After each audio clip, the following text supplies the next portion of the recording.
If evidence alone were enough, harmful ideologies would have collapsed the moment their victims were shown the truth. But they do not collapse, because they are not upheld by evidence alone. The anchors that keep us trapped.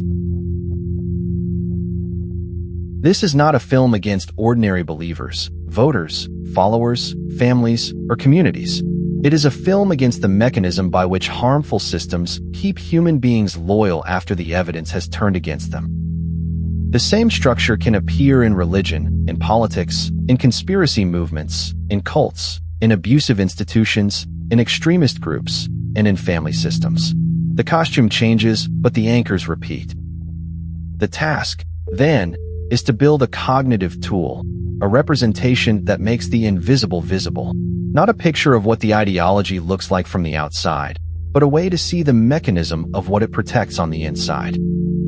That is why this video uses labels, anchors, and mechanisms. The point is not decoration. The point is diagnosis, to show the hidden structure that ordinary argument often leaves unseen. First, make the invisible structure visible. A harmful ideology survives partly by hiding its supports. The person thinks they are defending a claim, but underneath the claim may be trust, belonging, identity, sacred value, fear, shame, and sunk cost. Once those supports are visible, the conversation changes. You stop asking only, why do they not accept the evidence? You start asking, which anchor is this evidence really threatening? Second, the belief is never alone. A person does not usually hold an ideology as a single isolated concept in the mind. It is rooted in other things: trusted voices, family memories, rituals, status, fear, hope, and belonging. So when you attack only the claim, the system quietly moves the pressure somewhere else. The question becomes emotional, social, moral, or spiritual. The person is not merely asking, is this true? They may also be asking, will I lose my community? Will all my past efforts be wasted? Will I become the villain? Will my world as I know it fall apart? That is why correction must be surgical.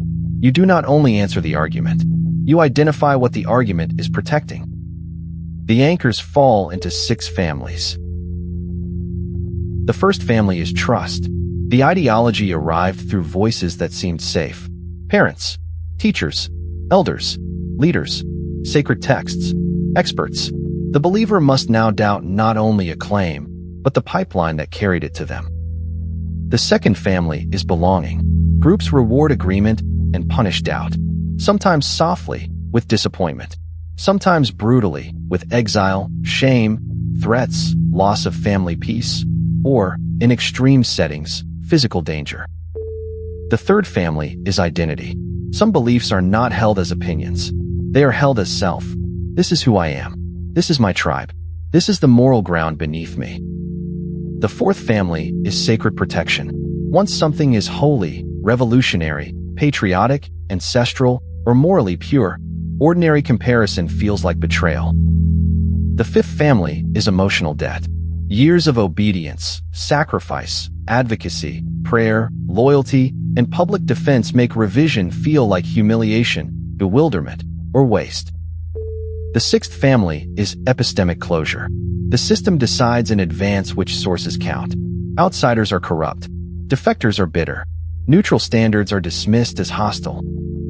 When all 6 families are active, the believer is not merely attached to an idea. The idea has become shelter. To remove it carelessly feels like making the person homeless. Now watch how evidence is neutralized. The system begins with a protected conclusion. The leader is good. The party is righteous.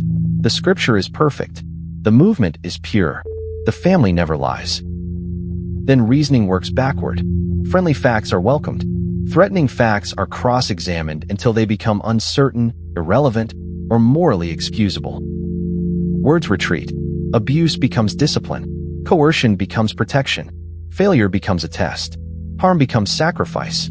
Obedience becomes freedom. Exceptions appear exactly where the system needs them.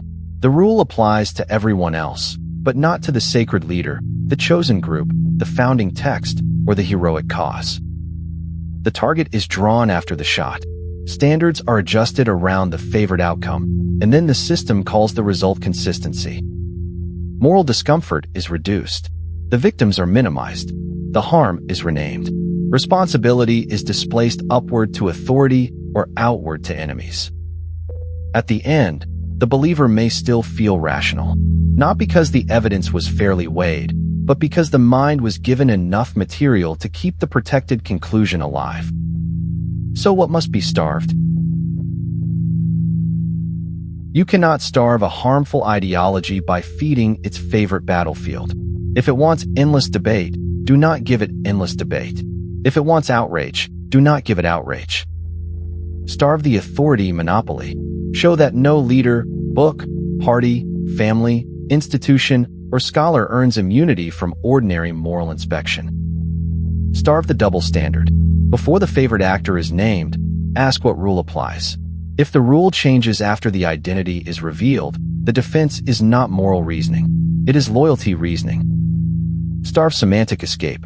Bring words back to their ordinary meaning. Consent means free, informed, mature, uncoerced choice. Harm means harm, even when the system calls it love. Starve social fear. Give the person a place to stand outside the ideology, friendship, dignity, patience, and a path where doubt does not equal betrayal. Starve moral innocence without humiliating the person. Help them see the victims clearly, while also giving them a way to admit error without being destroyed by shame. Starve epistemic closure. Let outside sources enter. Let neutral standards enter. Let the same rule be applied to insiders and outsiders alike. Most of all, starve the false choice. The person does not have to choose between truth and dignity. They can keep their humanity while releasing the ideology that used it. The final cut has to be gentle, but exact. The goal is not to win a humiliation contest. Humiliation tightens the anchor. The goal is to make the old defenses unnecessary. Separate the person from the system. Love the person. Test the claim. Protect the victim. Apply one standard. Refuse the exception. A harmful ideology survives by making itself feel like home. Detachment begins when the person learns that truth is not exile. Truth can become home too. That is the work, not to mock us out of belief, but to patiently remove every anchor the ideology uses to keep us loyal while others pay the cost.